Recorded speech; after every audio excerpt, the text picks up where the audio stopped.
ma ei tea, Mainor räägib siin meile kogu aeg kõva häälega, et nad on ainus kõrgkool Eestis, kes õpetab välistudengitele kohustuslikus korras eesti keelt. Nii, tervist! Tere! Hello everybody! Tere! Me võtame nüüd selle tunni üle. Kas keegi eesti keelt räägib? Ma räägin eesti keelt natukene. Mina räägin, eks ole. Ühesõnaga, on vaja palju õppida ja me oleme siin, et aidata. Yeah, we are gonna write down a word. Yes, in Estonian. And you have to try to say it in Estonian. That's probably the first thing you have to learn in Estonian. After terviseks and after 12 kuud. Yes. Ma ei tea, kuidas see käib. You're gonna say it, everybody. You're gonna say it. Perfect. Eestlane. Are you Estonian? Are you really Estonian? Where are you from? Ma olen ameeriklane. America? Really? Wow, davai. The first one.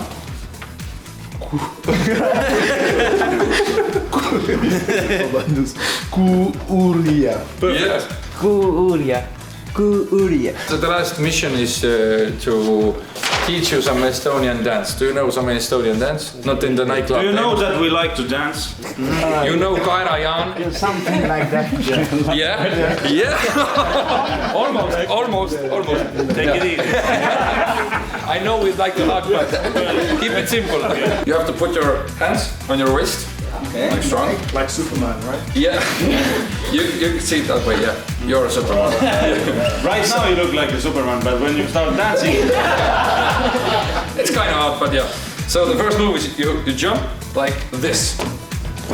Right foot front. Yeah.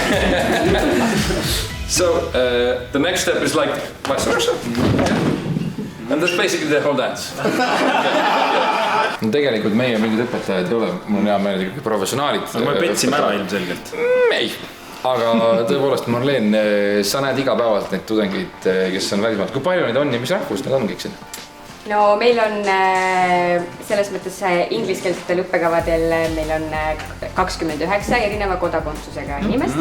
Väga rahvusvaheline. Need, et jah, neid on väga erinevaid. Yeah. So everybody has to teach us one word, except you. Yeah. We know every word. What is the hardest word in English? In American English. Maybe Hillbilly. Pneumonotoxic subatomocanoconiosis. Yes. Okay, sure. That's the... Yeah, you don't have to repeat it. Nii raske see on. Shikok. Eesti keel on õpetaja. Shikok.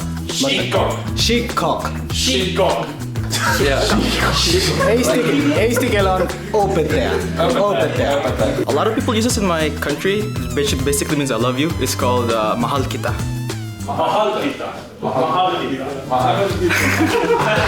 Yes. Kui motiveeritud nad on nad motiveeritud eesti keelt õppima? Õnneks võin öelda, et nemad on. Kui palju kool ise aitab neil nii-öelda siit edasi sammuda seda päris sellesse nii-öelda tööellu siis? Kuidas te nii-öelda vastu tulete neile välistudengitele? Et praegu me alustasimegi nii-öelda sellega, et me üritame leida neile praktikakohti, kus meid enda linnakust ja ka mujalt, et me sõlmime koostöölepinguid, et siis nii-öelda soodustada seda, et kui nad käivad siin praktikal, et neil oleks võimalus ka tööle minna. Sa teed väga head tööd, seda on näha. Pane edasi. Aitäh! Thank you guys. Thank you. Cool. All the best. See you. Ciao. Ciao.